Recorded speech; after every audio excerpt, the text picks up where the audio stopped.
नमस्कार दोस्तों, मैं आपका अपने चैनल एचवीएस स्टडीज़ में स्वागत करता हूं। इस वीडियो में आपके लिए एसएससी एमटीएस का एनालाइज कर रहा हूं। यहां पर मैं जो अभी रिसेंटली में क्वेश्चन आए हैं उन्हीं के ऊपर इर्द गिर्द की सारी बातें हम यहां पर करने वाले हैं। अगर आप इस चैनल पर पहली बार आए हैं तो आपसे अनुरोध है, चैनल को सब्सक्राइब कर लीजिएगा, वीडियो को लाइक कर दीजिएगा और एटलीस्ट अपने कुछ दोस्तों के पास शेयर करेंगे। चलिए पहले क्वेश्चन की बात करते हैं। Rank of India in human developed index 2019। तो 2019 का क्वेश्चन पूछा गया है जो आपके इस एग्ज़ाम में कि 2019 में HDI की जो इंडेक्स है, मतलब उसमें भारत की रैंक क्या थी। तो देखिए 4 साल से, पिछले 4 साल से तो नॉर्वे टॉप कर रहा है। टॉप तो नहीं पूछा उसने भारत की रैंक पूछी है। तो भारत की रैंक 2019 में 129 थी। कन्फ्यूज़न हो सकता है क्योंकि भारत के जो अगले साल रैंक आई 2020 में वो 131 आई। तो बहुत लोगों को 131 याद हो सकती है और बहुत लोगों को हो सकता है डेटा ना याद हो, तो ये आंसर गलत हो सकता था। ये क्वेश्चन आपके एग्जाम में पूछा गया है, ठीक है। यहाँ पर आप देख सकते हैं, मैंने यहाँ पर लगा दिया है आंसर और साथ साथ बता दिया है कि 189 जो कंट्रीज़ हैं उनमें 131 जो भारत की रैंक रही है इसमें, और यूनाइटेड नेशन के द्वारा इस रिपोर्ट को तैयार करवाया जाता है, ठीक है। चलिए यहाँ पर आप देख सकते हैं नॉर्वे टॉप पर है और वो पिछले 4 साल से टॉप पर है और इंडिया 131 प्लेस पर है, ठीक है। चलिए आगे बात करें। अगला क्वेश्चन है कामाख्या मंदिर बिलोंग टू विच स्टेट। तो कामाख्या मंदिर का क्वेश्चन आया था, मतलब आपको मंदिर जो इम्पॉर्टेंट है, जैसे नॉर्थ ईस्ट वाले जो मंदिर हैं वो याद कर लेने हैं, साउथ वाले जो मंदिर हैं वो याद कर लेने हैं, जिससे कि आपको बेनिफिट मिल सके। यहाँ कामाख्या मंदिर पूछ रखा था, तो कामाख्या मंदिर असम के गुवाहाटी में अवेलेबल है। गुवाहाटी कैपिटल नहीं है असम की कैपिटल है दिसपुर। बहुत लोग कंफ्यूज होते हैं, गुवाहाटी बोल देते हैं कभी कभी जल्दी में। असम की कैपिटल गुवाहाटी डेवलप्ड सिटी है, उसका काफ़ी अच्छी, मतलब डेवलप कर रखा है असम की जो गवर्नमेंट है, लेकिन दिसपुर उसकी कैपिटल है। ये बात आपको याद रखें, दिसपुर भी डेवलप्ड है, ऐसी बात नहीं है। यहाँ पर बात की जाए अगले क्वेश्चन की, तो अगला है हॉर्नबिल फेस्टिवल सेलिब्रेट्स इन। तो हॉर्नबिल फेस्टिवल कहाँ मनाया गया है। तो आंसर हो जाएगा ये नागालैंड में मनाया गया है। लेकिन इसी के जैसा एक क्वेश्चन और है। कौन सा क्वेश्चन है? पक्के पागा हॉर्नबिल फेस्टिवल। तो पक्के पागा हॉर्नबिल फेस्टिवल अरुणाचल प्रदेश में मनाया गया है। ये सारे क्वेश्चंस मैं करंट अफेयर में कवर करता हूँ। अगर आप करंट अफेयर की मेरी वीडियो जो शायद 15 मिनट की होती है उसको अगर आप प्रेफर करेंगे तो आपको बहुत बेनिफिट मिलने वाला है, यकीन मानिए।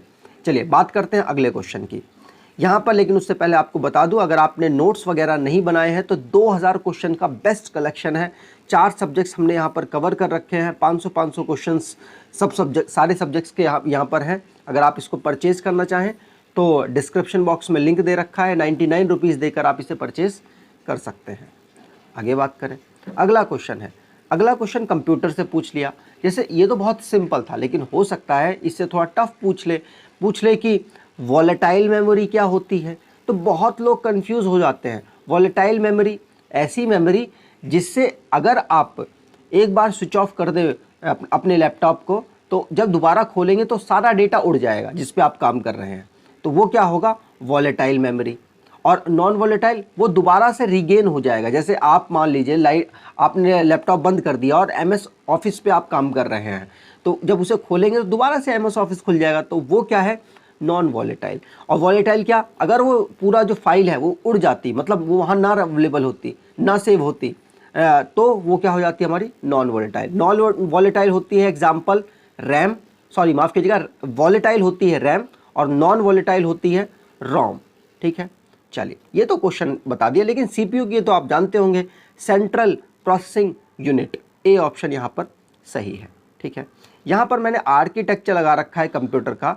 आप देखिए, इनपुट डिवाइस, उसके बाद जो भी प्रोसेसिंग होती है आपके कंप्यूटर के अंदर, और फिर आपको आउटपुट के रूप में कुछ मिलता है। तो ये 3 स्टेप में एक कंप्यूटर में काम होते हैं।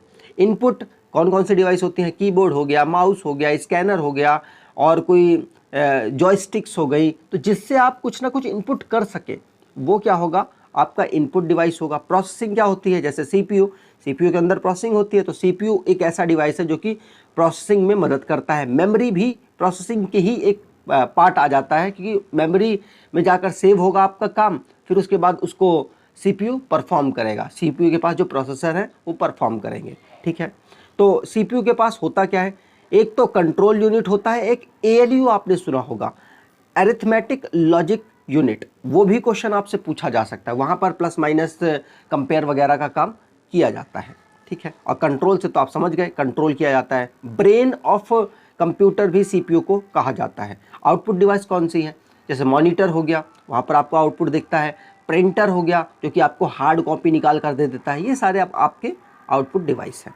आगे बात करें, अगला क्वेश्चन है, who is the first player win Rajiv Gandhi Khel Ratna award. तो मैंने राजीव गांधी का जब नाम चेंज हुआ था, राजीव गांधी खेल रत्न अवार्ड का जब नाम चेंज हुआ था, तो मैंने एक बेहतरीन वीडियो प्रोवाइड कराई थी, लेकिन उसके बाद डिस्क्रिप्शन भी प्रोवाइड कराया था। तो अगर आप इसे देखना चाहें तो चैनल पड़ी हुई है, आप उसे देख सकते हैं, ठीक है। तो राजीव गांधी खेल रत्न अवार्ड ये पहला किसको दिया गया है, तो आंसर यहाँ पर हो जाएगा, ये दिया गया है 1991 में फर्स्ट दिया गया था, और ये दिया गया था चेस के बेहतरीन प्लेयर विश्वनाथन आनंद जी को। उसके बाद इन्होंने 2008 में भारत के लिए ओलंपिक में गोल्ड भी जिताया था, ये भी आपको मालूम होगा। तो ये हो गए पहले आदमी जिसको राजीव गांधी खेल रत्न अवार्ड, जो कि खेल का सबसे बड़ा अवार्ड होता है, वो दिया गया है। रानी रामपाल वो प्लेयर हैं जो कि हॉकी की ऐसी पहली महिला है जिनको ये खेल रत्न अवार्ड दिया गया है। अब इसका नाम चेंज हो गया, आपको मालूम होगा, राजीव गांधी खेल रत्न अवार्ड का नाम मेजर ध्यानचंद्र खेल रत्न अवार्ड कर दिया गया है नरेंद्र मोदी जी के द्वारा, ठीक है। और अगर बताऊं, कर्णम मल्लेश्वरी ये भी बहुत बड़ी प्लेयर है, ये पहली महिला है जो कि ओलंपिक में gold medal, individual gold medal जीती थी, है ना। तो ये इंपॉर्टेंट है। और ये ऐसी प्लेयर है जो कि भारोत्तोलन करती है, भारोत्तोलन मतलब वेट लिफ्टिंग करती हैं, और राजीव गांधी खेल रत्न पाने वाली पहली महिला ये है। तो ये भी आपको याद रखना है, एग्जाम में तो पूछा जा सकता है। आगे बात करें, अगला क्वेश्चन है, who is chief justice of Bangladesh. अब बांग्लादेश से हमारा क्या लिंक, लेकिन बांग्लादेश की इस साल 50वीं उनकी स्वतंत्रता की वर्षगांठ थी, तो उसमें मोदी जी गए थे और वो बहुत इंपॉर्टेंट हो जाता है। अब जो भी इंपॉर्टेंट चीज़ें हैं बांग्लादेश से, आप सब चीज़ लिख लीजिए, आपसे एग्जाम में पूछी जा सकती है, ठीक है। तो यहाँ पूछ लिया चीफ जस्टिस कौन है, तो चीफ जस्टिस है इनके सैयद महमूद हुसैन जी, सैयद महमूद हुसैन जी, याद रखिएगा। ये करंट में मैंने कराया हो, अगर जो उस अभी रिसेंटली की ज्वाइनिंग हुई होगी तो, और अगर नहीं कराया तो माफ़ कीजिएगा, लेकिन ये क्वेश्चन अगर आपको नहीं पता था छोड़ देना था। अगला बात करें तो गुलजार अहमद जी ये कौन है, ये पाकिस्तान के हैं, पाकिस्तान के चीफ जस्टिस हैं, ठीक है। और चोलेंद्र शमशेर, ये चोलेंद्र शमशेर मैंने आई थिंक करवा रखा है, नेपाल के ये CJI हैं, ठीक है, मतलब CJI नहीं, चीफ जस्टिस है, ठीक है। और CV रमन्ना ये भारत के हैं, 48 नंबर के ये हमारे चीफ जस्टिस हैं, ठीक है।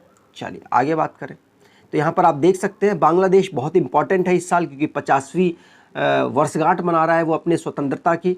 तो इसकी कैपिटल है ढाका और इसकी करेंसी है टका, इसके प्राइम मिनिस्टर हैं शेख हसीना जी और प्रेसिडेंट है अब्दुल हामिद।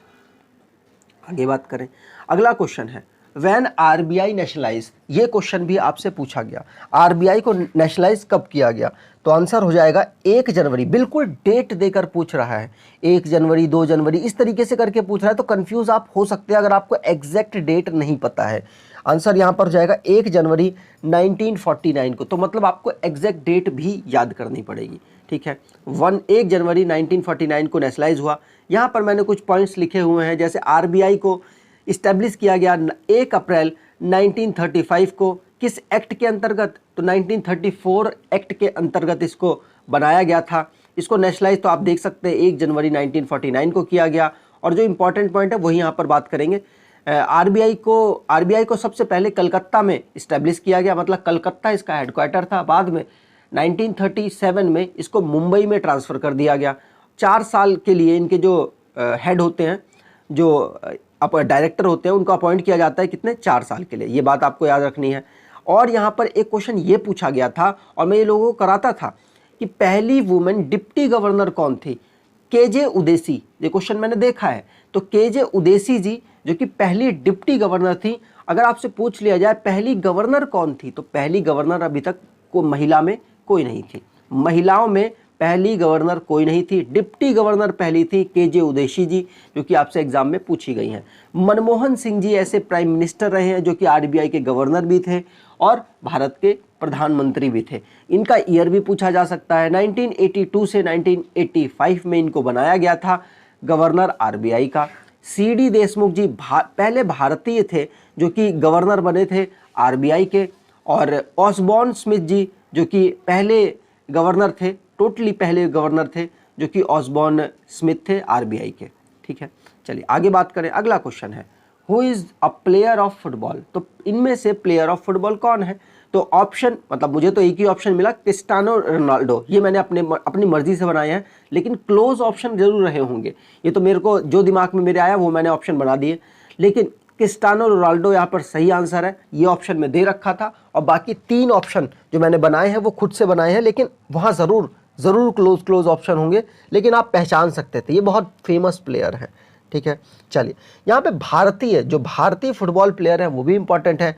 जैसे सुनील छेत्री जी मोस्ट इंपॉर्टेंट है प्लेयर, ये तो बहुत ज़्यादा चर्चित रहते हैं। बाईचुंग भूटिया जी, और आपको मालूम होगा सुनील छेत्री जी ही इस वक्त मेल टीम के कैप्टन भी हैं, और बाईचुंग भूटिया जी। उसके बाद शब्बीर अली, संदेश झिंगम, आपको पता होगा इनको तो अभी बेस्ट प्लेयर का अवार्ड भी दिया गया है, और अनिरुद्ध थापा जी उभरते हुए खिलाड़ी का इनको अवार्ड दिया गया है, और लोतोंग बांग आशालता देवी जी, माफ़ कीजिएगा प्रोनाउंसिएशन के लिए।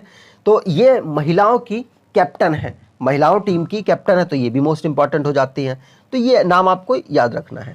अगले क्वेश्चन की बात करें, which Indian player make century when he start opening in test cricket. तो टेस्ट में जब उसने ओपनिंग करना शुरू किया, किस प्लेयर ने शुरू किया ओपनिंग करना?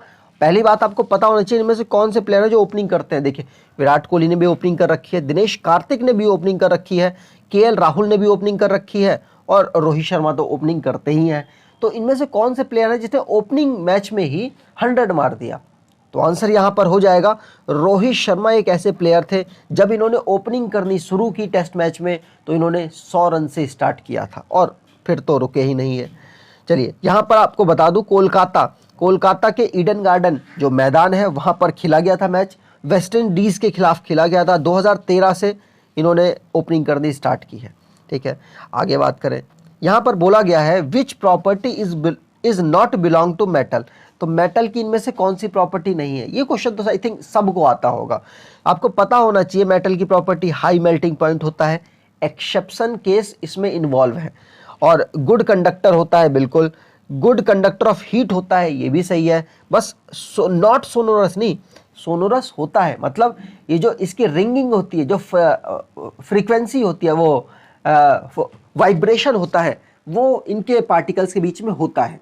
सोनोरस का मतलब कि ऐसी आवाज़ जो बहुत देर, मतलब थोड़ी देर तक सुनाई देगी, टन, इस तरीके से।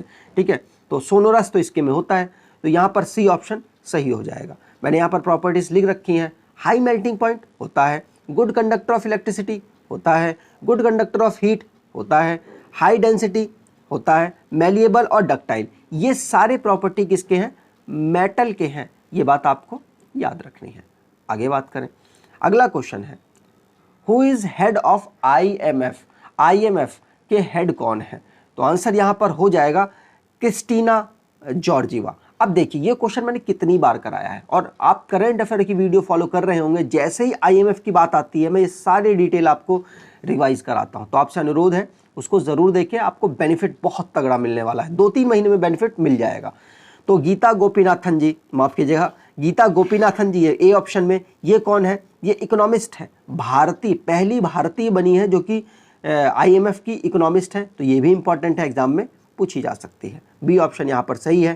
तो यहाँ पर बात करें तो इसका हेडक्वार्टर है वॉशिंगटन डीसी में। इसको बनाया गया था 1945 में, और इसकी लैंग्वेज, ऑफिशियल लैंग्वेज है इंग्लिश। क्योंकि ये क्वेश्चन भी बहुत पूछे जा रहे हैं, इसलिए मैं बता रहा हूँ हर बार।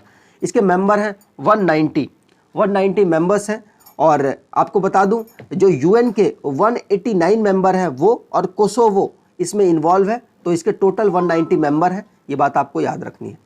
मैनेजिंग डायरेक्टर मतलब जो इसके हेड है वो क्रिस्टीना जॉर्जीवा हैं, और गीता गोपीनाथन चीफ इकोनॉमिस्ट हैं जो कि भारत से बिलोंग करती हैं। आगे बात करें, अगला क्वेश्चन है बंगाल विभाजन, who has link to this, मतलब ये 4 ऑप्शन दे रखे हैं, इनमें से कौन है जो बंगाल विभाजन से लिंक करते हैं। तो आंसर यहाँ पर हो जाएगा बंगाल विभाजन हुआ था 1905 में। जब ये 1905 में विभाजन हुआ था तो उस टाइम पर शासन किसका चल रहा था, उस टाइम पर शासन चल रहा था लॉर्ड कर्जन का। तो ये ही बिलोंग करते हैं बंगाल विभाजन से, ठीक है। और उसके बाद बंगाल विभाजन को निरस्त किया गया था 1911 में। 1911 में शासन किसका चल रहा था, लॉर्ड हार्डिंग द्वितीय का। ये भी याद रखना है, लॉर्ड हार्डिंग द्वितीय का शासन चल रहा था। उस टाइम पर बंगाल विभाजन को निरस्त किया गया था। आगे बात की जाए, अगला क्वेश्चन है fundamental right belong to which article. तो ये क्वेश्चन पूछा गया है, फंडामेंटल राइट किस आर्टिकल में बिलोंग करते हैं। बहुत लोग कंफ्यूज इस ऑप्शन में हो गए थे, मतलब ए और डी ऑप्शन में हो गए थे, लेकिन इसका आंसर ए है। मैंने ये पहली वाली क्लास में आपको कराया था, जब से SSC MTS का एनालाइज करा रहा हूँ उसमें, ठीक है। तो यहाँ पर आप देख सकते हैं मैंने ये पूरी स्लाइड वहाँ पर कराई थी। आप देखिए 12 से 35 में बिलोंग करते हैं। अगर आपने पढ़ा होगा तो आप क्वेश्चन कर चुके होंगे। 6 फंडामेंटल राइट है हमारे, एक right to equality, right to freedom, right to against exploitation, right to freedom of religion, culture and educational right, right to constitution remedy. ये इसी को जो कॉन्स्टिट्यूशन रेमेडी है आर्टिकल 32 को डॉक्टर भीमराव अंबेडकर जी ने कहा था कि ये हमारे जो संविधान की आत्मा है, ठीक है। तो ये भी क्वेश्चन पूछा जाता है, याद रखिएगा। आगे बात करें तो Cheraw dance belong to which state. तो ये क्वेश्चन आई थिंक छोड़ सकते थे अगर नहीं पता था, क्योंकि मुझे तो ये नहीं पता था पहली नज़र में, लेकिन जब मैंने इसके बारे में पढ़ा तब मुझे पता चला। तो इसका आंसर हो जाएगा मिजोरम। अगर आपको नहीं पता होता क्वेश्चन तो आप छोड़िए, क्योंकि नॉर्मलाइजेशन होता है वहाँ पर अगर आप गलत कर देंगे तो आपको नुकसान हो जाता है। तो लोग कहते हैं, तरह तरह की वीडियो बना देते हैं कि नेगेटिव से कोई फ़र्क नहीं पड़ता, आप खूब करें नेगेटिव, ये वो फलाना ढिमकाना। लेकिन आपको नेगेटिव नहीं करना है, आपको कोशिश करनी है कि आपको 100% एक्यूरेसी के साथ काम करना है। अगर आपको क्वेश्चन नहीं पता तो आप छोड़ दें, उसका कोई बेनिफिट नहीं होगा अगर आप नेगेटिव कर रहे हैं तो, ठीक है। आपको नॉर्मलाइजेशन में भी दिक्कत होती है और साथ साथ वहाँ भी दिक्कत होती है जब आपके नेगेटिव कट जाते हैं, नंबर कम हो जाते हैं। तो इसलिए आप कोशिश कीजिए 100% सही वाले क्वेश्चन कीजिए, नहीं तो बाकी छोड़िए, आगे बढ़िए, ठीक है। तो चेराओ डांस किस राज्य से बिलोंग करता है, तो मिजोरम इसका आंसर सही था, ठीक है। चलिए यहाँ पर अगले क्वेश्चन की बात करें, which is help to convert AC to DC। तो मतलब इनमें से कौन सा ऐसा इंस्ट्रूमेंट है जो AC से DC में कन्वर्ट करने में मदद करता है। तो आंसर यहाँ पर हो जाएगा रेक्टिफायर। बहुत सारे एग्जाम्स में पूछा गया है, आपको ये बात याद रखनी है। और ट्रांसफार्मर की बात की जाए तो ट्रांसफार्मर क्या होता है, ये हमारी हाई वोल्टेज को मतलब रेगुलेट करता है और लो वोल्टेज को भी रेगुलेट करता है, मतलब रेगुलेशन ऑफ वोल्टेज का काम इसका होता है, ठीक है। चलिए आगे बात करें तो अगर आपको ये वीडियो अच्छी लगी है तो आपसे अनुरोध है चैनल को सब्सक्राइब कर लीजिएगा, वीडियो को लाइक कर दीजिएगा और एटलीस्ट 10 से 20 लोगों को आप शेयर करेंगे, ऐसी आपसे आशा रखता हूँ। धन्यवाद।